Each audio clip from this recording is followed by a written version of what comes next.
Hello and welcome to Cody and Korbin Have a Podcast, the show where two roommates, Korbin and Cody, give their unfiltered opinion on one movie every week. This week on the show, we're going to be talking about The Princess Bride. But how can you be sure? This is true love. Oh no. Is this a kissing book? No. Actually, there was a lot of treachery, peril, and revenge. Prepare to die. Never go in against a Sicilian when death is on the line. Yes, sir. Back for episode 2. KHAP is officially off the rails, I'd say. Thanks to everybody that watched the first episode. It dropped this morning as we're recording this. Yeah.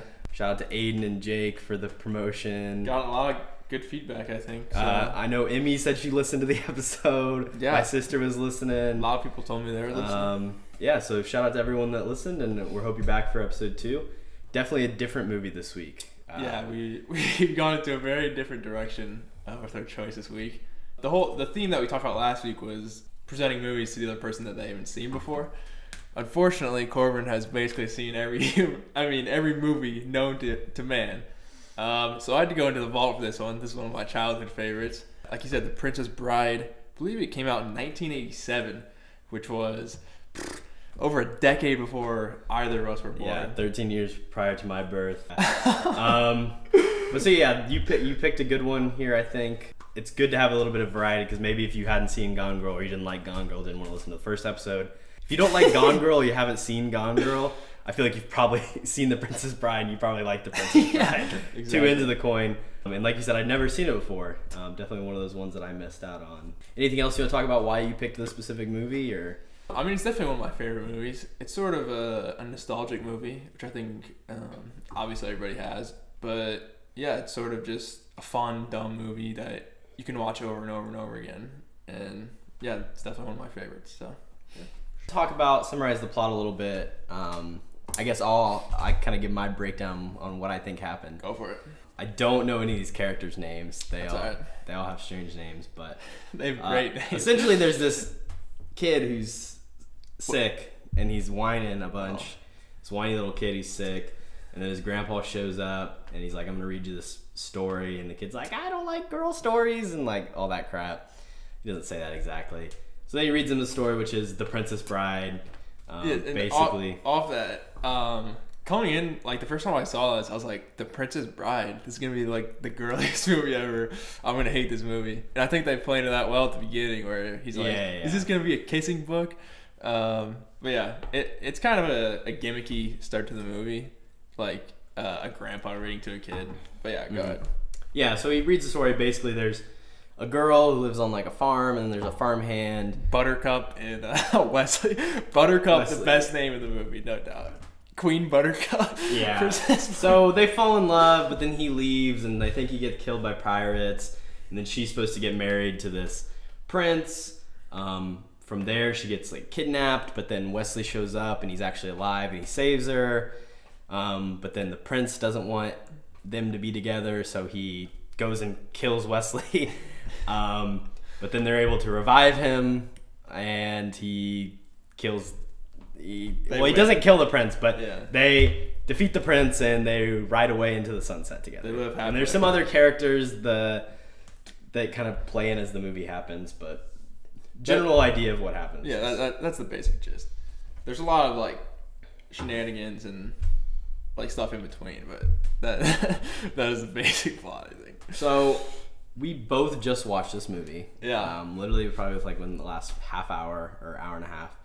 And what are your initial thoughts coming off this movie, rewatching it for, however many times it's been? But what do you first think when you finish watching the movie? I mean, the initial thoughts are, it's a classic. I think this is about as good as you can get for like a family adventure film. Also, I think it's one of the most quotable movies of all time.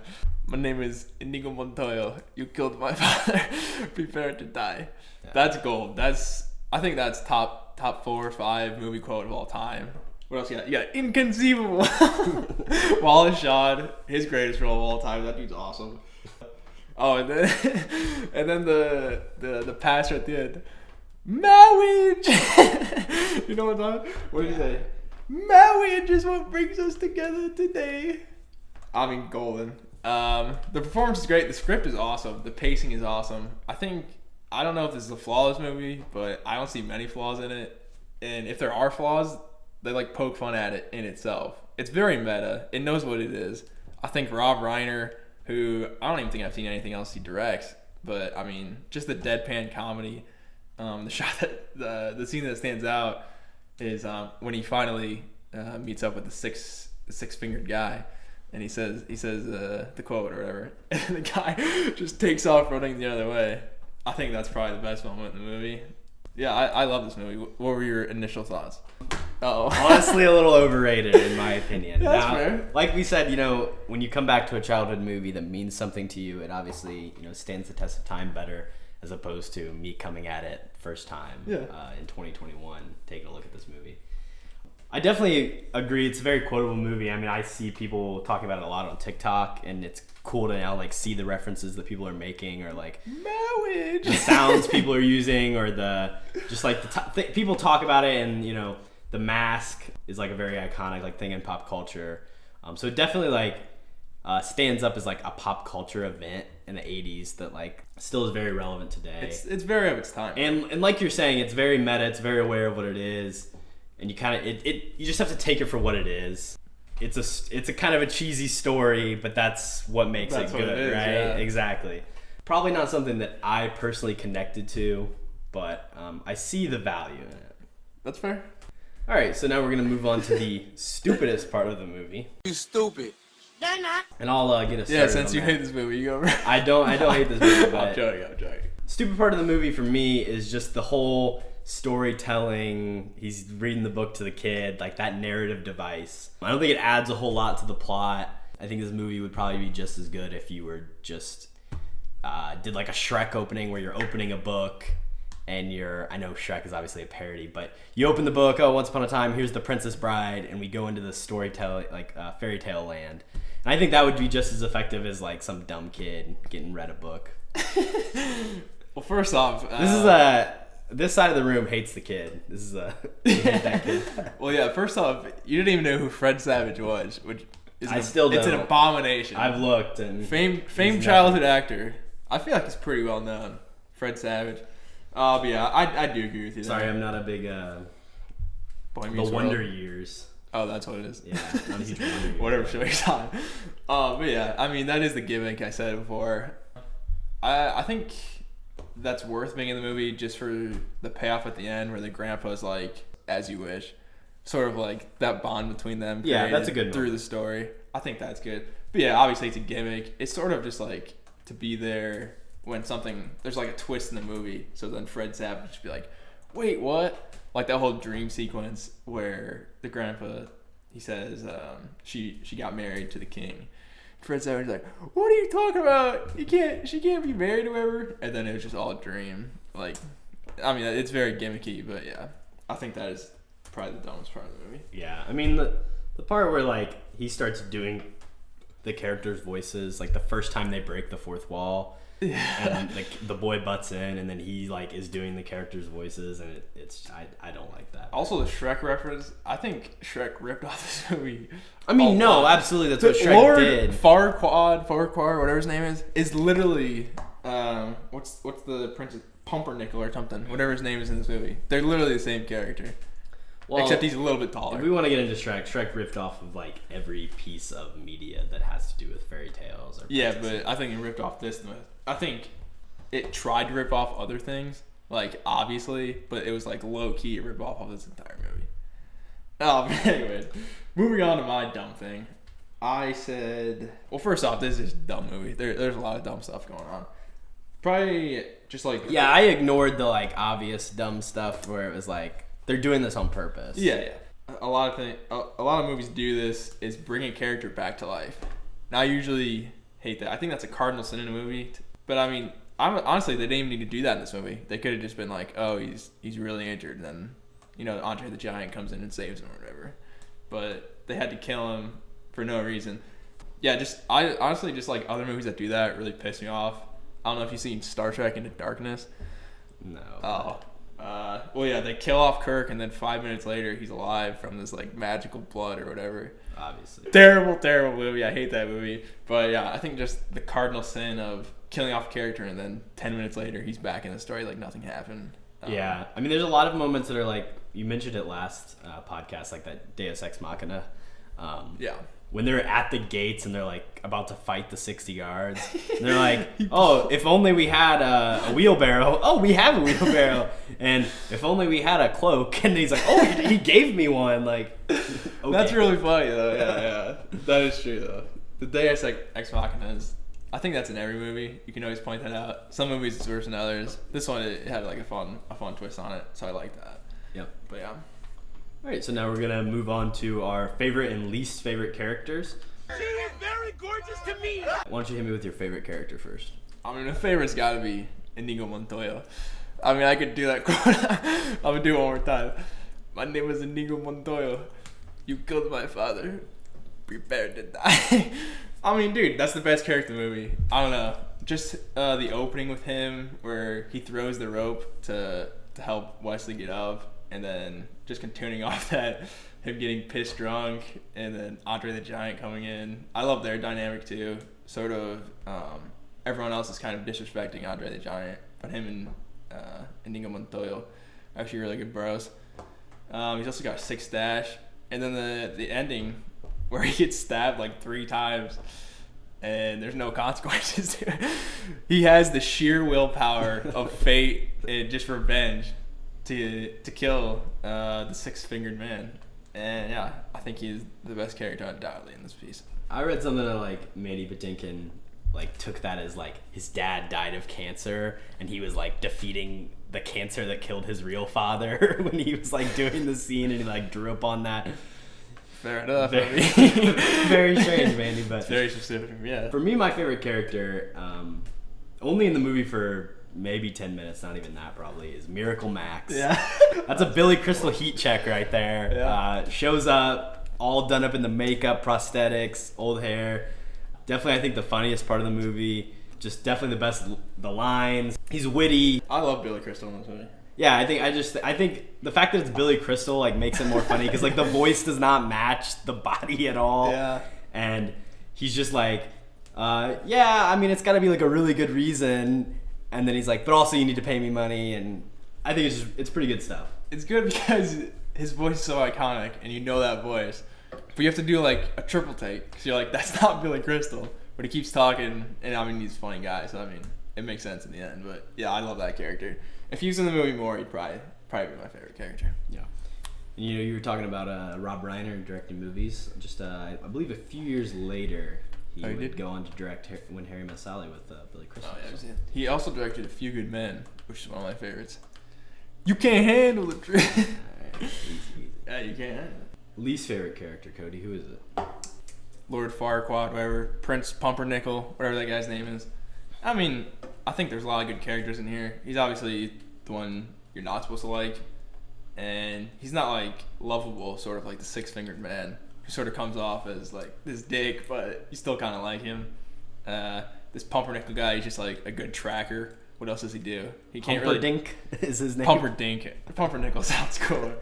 It should have been Pumpernickel. Yeah, he can he's like, just the least fleshed out, in my opinion. I think he's pretty fleshed out. He's just an asshole who wants to get married, and he can track dogs and stuff. I don't know. Yeah, I guess you're right, but he's in the movie a good amount. He's in the movie a lot, and he just like doesn't do a lot other than be like, oh, I want to marry her, and he's pretty much the ex machina personified, I would say. Yeah. He's always moving the fight along. He has to capture them. He has to keep them apart. He has to kill him. He has 60 guards in between them. But yeah, I don't know. I'm not a big fan of the script for him. But yeah. I've said it a bunch already. I hate that stupid kid. I'm not gonna talk about it anymore. I'm sorry, Fred Savage. I'm sure you're great. Fred Savage, if you see this, come at this man. He's disrespected you. How old was Fred Savage's movie? He was like what, 12, 13? That kid's got chopped. I honestly just don't even want to talk about it anymore. I could have definitely put me in the movie, but no, you could not do Fred Savage. That kid's annoying as hell. That's all I can say. Wow. The disrespect. Moving on to the next category. Who can act, Cody? In this movie, who can act? Wow. Yeah. Okay. So first off, just bouncing off what you said in our last category, Billy Crystal's the best actor in this movie. He's in it for 10 minutes, and he steals, I think, the second half of the movie by himself. I think he's just got the perfect voice, the perfect demeanor for that role. He also has even more iconic lines when his wife comes in and he's like, "She's a witch," and she's like, "I'm not a witch, I'm your wife." That's golden. Yeah. I also had Andre the Giant. I mean, this is his best performance, sort of like Tyler Perry in the last movie. Like, he doesn't act in anything else. He's a WWE wrestler. This is probably his only major. I mean, this isn't like a super serious movie, but I mean, it's pretty serious. I don't think he's acted in, anything else up to this level. He's actually pretty good. I like the whole rhyming thing and his relationship with, Inigo Montoya. I thought it was one of the highlights of the movie. Yeah. Oh, also one more. Wallace Shawn, the little guy at the beginning. Him and Billy Crystal, if they had scenes together, that would have been a game changer in this movie, I think. Because the whole inconceivable thing. I don't know how many times he says it. It's probably like 15 times in like 5 minutes or something. Yeah, I mean, that's kind of just like an iconic.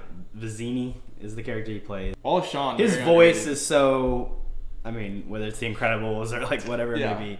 I feel like he's almost going a little too much. He knows what movies. Yeah. I think Billy Crystal is like right on the money of where he needs to be, but I think Wallace Shawn goes a little too far. And then I think Mandy Patinkin also doesn't go too far. He would be my who can act the best in this movie. Obviously, we know Mandy Patinkin. I probably like best in our generation from like Criminal Minds. I mean, I don't know if you've ever really watched that, but like that's the kind of persona he has for our age range. Obviously, this is drastically different than that. I think he's putting on a show. He's having fun. Like, he's doing exactly what he needs to do. Mandy Patinkin? Yeah, Mandy Patinkin. What does he do in this movie? You keep quoting him. What do you mean? Oh, that's Inigo Montoya. You didn't know that's Mandy Patinkin? I thought you were talking about the six-finger dude. Dude, no. This cast has weird names. Go on. Yeah, you're right. Yeah, Mandy Patinkin's great in this movie. Yeah, you keep quoting him. The accent's great. The accent is. They did like all their own sword fighting. Like, they trained for that stuff. This is about as practical as movie as it can get. Like obviously the rats and the eels are like kind of weird looking, but the sword fighting, there's not really any obvious stunt doubles. I feel like when they're fighting, that first scene with him and Wesley, like you see one of their faces basically the entire time. So yeah, I think that's pretty cool. All right, let's hear your worst performance. It's my opinion! I think we kind of mentioned this a little bit. Like, everybody in this movie honestly does a pretty good job. Like, everybody's kind of up to par. The person I would have to say is Chris Sarandon, who he plays Prince Pumpernickel, as you've referred to him throughout the pod. I think that's his name. So. I would say it's not, but I just feel like he does the least. He's just kind of the most flat. He, like you mentioned, he has less to work with.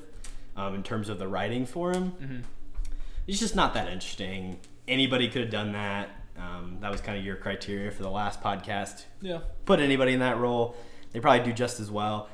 Maybe put someone more handsome too. Like, I mean, he's a decent looking guy, but he's no Cold Stone Stunner Prince. Like, he's not a typical Prince. I think that makes it more interesting if you've got like this like really attractive guy who's a dick. I think they were going for the douchey look. Yeah. He's got the like weird haircut thing, but yeah, I can see where you're coming from there. I don't think that was necessarily a bad performance. Sort of like that is my least favorite character, but I think he did about as good as you can do with that. But yeah, mine. I wanted to say the Wesley guy, whatever his name is. He's in Stranger Things too. I thought he was kind of shit in Stranger Things, and I didn't even realize he was in that. And then what's his name? Something Hughes. He's good in this. I mean, basically, he's just like the sappy guy who has all these sappy lines and stuff. In Stranger Things, he's pretty shit, I think. Yeah, he's like the mayor or whatever. I thought he was all right in this. But yeah, my worst performance is definitely Fred Savage. Wow. The kid. Interesting. That is an interesting take. Out of all the things in this movie, Fred Savage is undoubtedly the worst. I mean, his lines are, a little iffy. He's also like 10 years old, so I cut him some major slack. I'm not a hater like Korbin over here. I respect the game, but yeah, I mean, he's undeniably the worst performance, I think. You mentioned Carrie Hughes is in Stranger Things. I'd totally forgotten about that. I'd look it up. But he's Despero on Psych.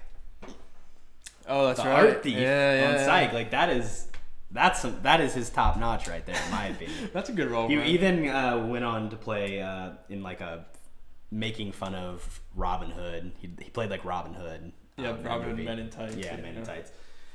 I think he's a decent actor. But Yeah. There's really nobody bad in this movie, I don't think so. No, it's other than Fred Savage is terrible. Dude's absolutely the worst thing I've ever seen. You're a hater. So we're gonna move on to Cody versus. We're gonna see will Cody have won this movie. Now I just want to say we're putting you in the shoes of Wesley. We're putting you in the shoes of Wesley, and you have all the physical skills of him. You have his looks. No. Okay, you don't have his looks. No. You have his physical skills, I say. Okay, I can fence, sure. Yeah, we're throwing me. You can fence, but it's your brain, your social skills. Yeah. And your looks. I'm being thrown into the movie. That's but you can fence, because I feel like that. Okay. Yeah, we're throwing it. Also, I know how to fence. Well, I would have been a pirate for 5 years, so I would have picked that up. Probably. Yeah, exactly. Okay. Yeah. So yeah, I say yeah, dude. I think I have a good shot in this movie. The guy Pumpernickel's a coward, so I mean he can kill me. Billy Crystal's bringing me back to life, and then the whole squad showing up, take these dudes down. 6 finger guys running away. I mean, if I can fence, I don't actually. The more I think about it, at the end he kind of just bluffs his way through. I don't know if I can do that, but I think if you give me 30 minutes to set my stamina level back to normal, I think I could win this movie pretty easily. If true love's involved, dude, come on now. You think you could withstand the life being sucked out of you? Do you have the willpower to come back from that? Wesley didn't either. He died. Well, yeah. I said Billy Crystal's going to bring you would just be like, yeah, I'd give up at this point. I mean, so did the character in the movie. I'll give you some credit. I do think you would win this movie if you can fence. That's the thing about this. Like, the challenges that are presented are not that hard to overcome, realistically. I think I would do some of them differently. I mean, like, if I had to, duel with Andre the Giant, at the beginning, I'd probably just run away. Like, I could outrun that dude. Yeah, for sure. And also, I mean, if I have a tolerance to poison, that'll basically get me out of any, situation. Just poison everybody. I mean, yeah. Just throw poison in every cup possible. I think I'm good. Yeah. I feel like you'd be mocking Wallace Smith's character a little bit more. He was a lot more cool, calm, and collected in that scene with the poison. He's just true. Sitting back. I think you'd be talking some smack. I think I'd make this movie more interesting, actually. Yeah. Yeah, have some fun with it. I don't know about your skills with the ladies as much. I think that might be getting called into the question. Do you pull Buttercup? It's only one lady though. Yeah. I guess all you have to say is "as you wish," and you got her. If I'm a cool farm boy, yeah. Janae is. Not a hard pull, I guess. I don't think I could probably pull, Buttercup. Maybe in this situation specifically. You're the only man she can see. It's a very specific situation. Me and Pumpernickel probably look a little bit alike, actually. But yeah, I think if I was thrown in the movie, I'd make it more interesting because Wesley's sort of just like this boring. Oh, he's such a nice guy. He'll never do anything. But I'd be in there. Spitting bars, throwing hands, slicing and dicing people up, dude. Yeah. I'd be the real pirate, I think. So yeah. You're very eloquent. I think I'd win the movie. Yeah, for sure, man. All right, so what are we adding to Fortnite? It's the guy from Fortnite! Fortnite just got an update today, actually. Not very happy with it. A little sus. But new season, what are we throwing in? You go first. I've got a skin, a location, and just a emote. So first, the skin. I think Dread Pirate Roberts, when Wesley's wearing the black mask over his eyes, got the whole black outfit. That's probably the most iconic character look from the movie. If you see that, you recognize, okay, this is the Princess Bride. That's all over the place. I think that'd also be kind of just cool to use, honestly. I agree. I think the Fire Swamp could be a really cool location. Put that, forget Weeping Woods, give me Fire Swamp. Have fire pop with rats. And that's the thing. They added animals to the game that you fight. Throw the rats in there. Throw the eels in the rivers. I think that's great. And then finally, just a cool sword move emo, a fencing, doing some flourishing. Oh yeah. Yeah. No, I think this movie has a lot to offer for Fortnite. I also had the Black Mask for skin written down. I think that'd actually be sick. I might actually buy that if they did that. I also had Andre the Giant as a skin, but he's like Groot, so he's really tall and really big. I think that'd be cool. Then the last thing I had, sort of building off the fencing thing, they used to have lightsabers in the game. Why don't you just put like actual fencing swords in, like for a weapon? So you like stab people, you can block. They did it with lightsabers, it was terrible. So you might as well do it with like swords. Well, they did it with swords too, not fencing swords. Like a separate game mode or in the regular No, game? in the regular game. Okay. Yeah, I think that'd be sick. I'm down for it. So now we're going to either replace an actor or replace the director of the movie. You're fired. You're fired. You're fired.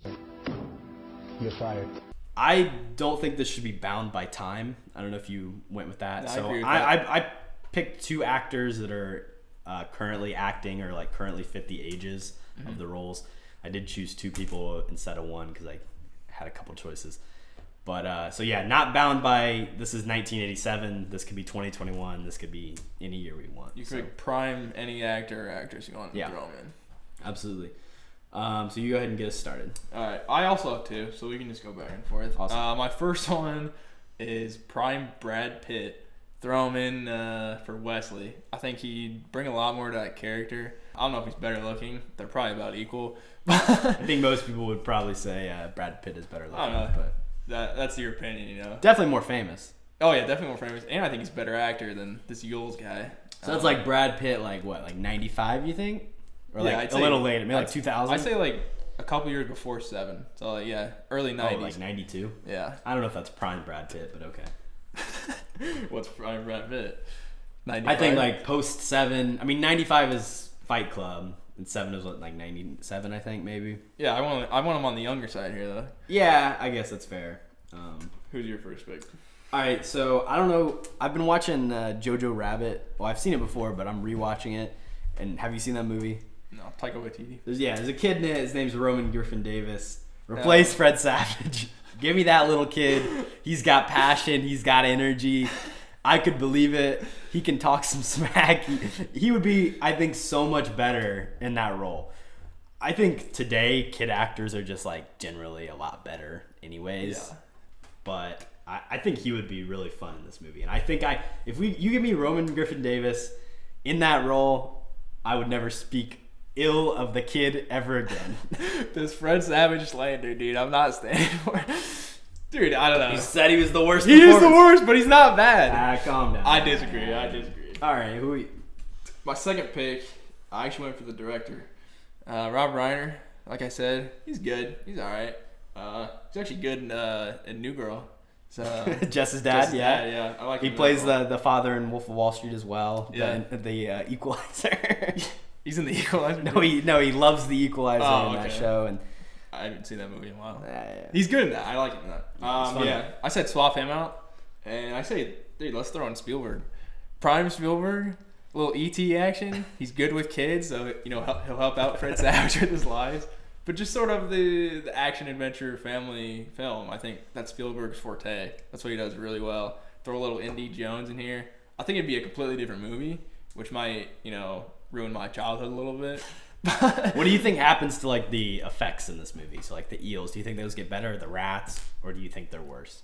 They're probably better. The practical effects aren't bad in this movie. They're just obviously practical effects. I think Spielberg is pretty good. Obviously, like Jaws, that's pretty realistic. I think they get better, that time but they period. make the movie worse. Because I think they're at a good spot where they kind of fit the vibe of the movie, where like this is all kind of a joke. Yeah. And I think Spielberg maybe takes this movie a little too seriously. Exactly. That's what I'm saying. I think it would be a completely different movie. I don't think it'd be this sort of fun movie. I think it'd be an actual adventure, sort of Indiana Jones movie. I would probably like it better. Yeah, I think you would too. My pick was specifically for you there. I appreciate that. Yeah, I think this is one of those movies where the director has less of an influence. I mean, it's always tough to say like how much is the director, how much is the acting, how much is cinematographer, how much is the script itself. Obviously, Rob Reiner didn't write the script. I think this is one of those movies where you switch out the director, not a ton changes. Rob Reiner's not necessarily doing a lot to where it's like super important that he's the one that directed this. I think the script is what makes it special. I mean, Yeah, exactly. Like the last movie we talked about, Gone Girl, I think that movie is significantly worse if it's not David Fincher. And then my second choice, he's a little young for this role, so maybe like give it to him in 10 years, but Mads Mikkelsen, do you know Mads Mikkelsen? Yeah. Make him the granddad.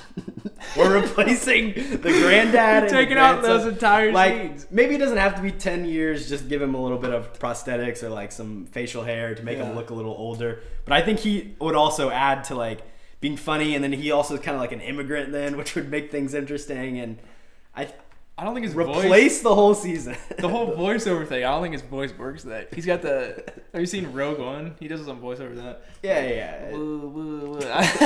He's got a weird voice for that. I want full accent. Mads Mikkelsen. I thought the grandpa was played by that one guy in Super Mario Brothers. The guy who plays Mario, John Leguizamo, I think. Oh, no, that's the other guy. The guy in Who Framed Roger Rabbit. The grandfather's played by Peter Falk. Yeah, I don't even know. He's supposedly famous. I don't know. He's in a lot of stuff that I've never seen before. But yeah, I think that's a terrible choice, for being honest. Mads Mikkelsen, dude. I mean, what you said, he's too young. Also, his voice sucks. That's the only thing that Grandpa does, is just do voiceover. I think we're having more fun. If you pick like Morgan Freeman or somebody, I'd just like that. keep the kid, but Morgan Freeman is Grandpa. That's definitely a better movie. Oh, Fred Savage would pop off of Morgan Freeman. What about like how about Tom Robbins or Tim Robbins? Tom Robbins. Tim Robbins is a good voiceover. Yeah, I like that. He's probably good. He's not old enough yet. He's definitely old enough now. If you throw him in right now today, he's at least 70 something. He's 62. Yeah. Well, that's actually pretty young. Mads Mikkelsen's 55 for the record. Whatever. Yeah, but his voice sucks. That's slander, honestly. That's disrespectful. Okay, coming from Fred Savage boy over here. I think everyone would. General consensus is Mads Mikkelsen is definitely better than Fred Savage. What? That's not what we were arguing. You said, all right. Mads Mikkelsen is not good for this role, dude. You're not a very I would love to see the screen test. I'll send you some links. You shouldn't be a good. We're gonna throw a video of Mads Mikkelsen. Good thing you're not a casting director, dude. You've had terrible choices back to back. There'll be a video of Mads Mikkelsen. You replaced Tyler Perry. Okay, first of all, the grandpa. The Roman Griffiths Davis, amazing. That's fine, but Fred Savage is good. So you picked Tyler Perry to be replaced. You said Fred Savage was the worst. No, but he's still good. He's 12 years old. Yeah, 12 years is going to be worse than, all these other people who are like 40. Well, this kid's like 8 and he could kill it better. Okay, either way. He's all right. All right, we're moving on to the IMDb trivia section of this podcast. Rob, naked grandma. Naked, huh? So I'm going to hit you with a couple facts and you're going to, kind of let me know what you think and we can talk through them. Yeah. So according to author William Goldman, which is the guy who actually wrote the script. Wrote the book and then was trying to get it made into a movie. When he was trying to get the movie made in the 1970s, Arnold Schwarzenegger, who wasn't really that known in the 70s, wanted to play Fezzik, the role that Andre the Giant obviously plays in this movie. He was strongly considered, but Goldman could never get the first choice, which was Andre the Giant, so they were considering Arnold Schwarzenegger. And then by the time they finally made the movie, 10, 15 years later, Arnold Schwarzenegger was a huge star, and his budget was, the amount of money that it would cost to afford him was way too high. And then they ended up getting Andre the Giant, which was the first choice. And then those two guys were actually good friends at the time. So. All right. I didn't know that. But yeah, I mean, that makes sense. Sort of, you just want this big, bulking guy. I think Andre the Giant was probably the first choice just because he has, better hair than Arnold. You get that sort of medieval, growed out, curly hair look. I don't think Arnold really I think Andre the Giant, no offense to him, but I think he plays the dumb oaf probably better than Schwarzenegger does. Yeah, Schwarzenegger would maybe that's because we've seen Schwarzenegger now. He tried to act too much like he's dumb, I think. Yeah. I think it's pretty natural with Andre the Giant. Yeah. So director Rob Reiner actually had to leave the set when Billy Crystal was doing all of his scenes because he was just laughing so hard watching it happen. He would feel sick to his stomach. It was so funny, so he had to leave. Huh. And I definitely think it was funny. I don't think it's that funny. I'm sure there's probably a lot of great outtakes. Yeah. Billy Crystal probably said some things that got cut from the movie. He was probably just riffing. Yeah. I doubt he cared what the script was. He was probably just definitely all over the place. That was definitely the funniest part of the movie, though, for me. Another thing, despite the character of Fezzik having almost superhuman strength, Andre the Giant's back problems were so serious at the time of filming this. he was literally not allowed to lift anything heavy. So like even in the scene where Robin Wright jumps out of the windows and then he's like holding her, he couldn't even hold her. They had her on wires just to hold her. He couldn't support her himself. Obviously Andre the Giant had a lot of medical issues. I mean, he died like 6 years he died after really this young. came out. Yeah. He's like 46, but I think it's interesting. You've got this huge bulking character, but he couldn't lift anything in this movie. Also in the duel scene where he was getting choked out, I think that was not him half the time. It's like his face, I don't know, I realized it this last time watching it, like his face is like, it looks like a mask or something. It's just not him. So that doesn't make sense because I mean he was on his back and that's the spot where it was supposed to be worse, I guess. But yeah, that's crazy. So, and then the last thing, talking about the quotable parts of this movie. Yeah. As You Wish is said 7 times throughout the movie. Okay. 4 times by Wesley, 3 times by the grandfather. It's probably like 3 times in the first minute, though. Yeah, it's true. Inconceivable. Hit me with it. We got to count them. Inconceivable. Is said 5 times. Nice. You said 15 earlier. That's a little off. Maybe a bit of a gross exaggeration. Dope. And then, of course, the famous line that you love to quote. One more time. My name is Inigo Montoya. You killed my father. Prepare to die. Is said 4? 6 times. 6. Nice. I think the first time he says it, he doesn't say prepare to die, right? Well, he doesn't say you either. He just says, I'm going to say. I don't know, maybe he does. It's said 6 times in general sense. I think he does say it the first time, prepare to die. All right. So that's all of our categories. So now we're going to move on to our rating of this movie. You're gonna look at me and you're gonna tell me that I'm wrong? Am I wrong? It's my favorite. Out of 69 for no particular reason. Cody, what do you give this movie? I want you to go first. You're gonna shame this movie. I want to end on a positive note. Let's hear the rating. What'd you give Gone Girl? 55? 55 for Gone Girl. Bro, this is gonna be ugly. Let's hear it. I'm giving this movie a 40. Woo! That's a straight up F. I mean, it's higher than a 50% though. No. What'd you say? 40 out of 69? 40 out of 69. Oh, 69. Yeah. What is that? That's more than 50. I mean, if you It's probably like 55. It's not good. Well, You didn't even do it right. 60 divided by 40. It's a 58%. That's an F. Yeah, I mean, it's an F, but okay, we're building a scale here. So, Yeah. Gone Girl is 55. This is a. Okay, do your spiel. Why do you think it's that? I mean, like I said, it's kind of just overhyped. Like, I think it's a fine movie.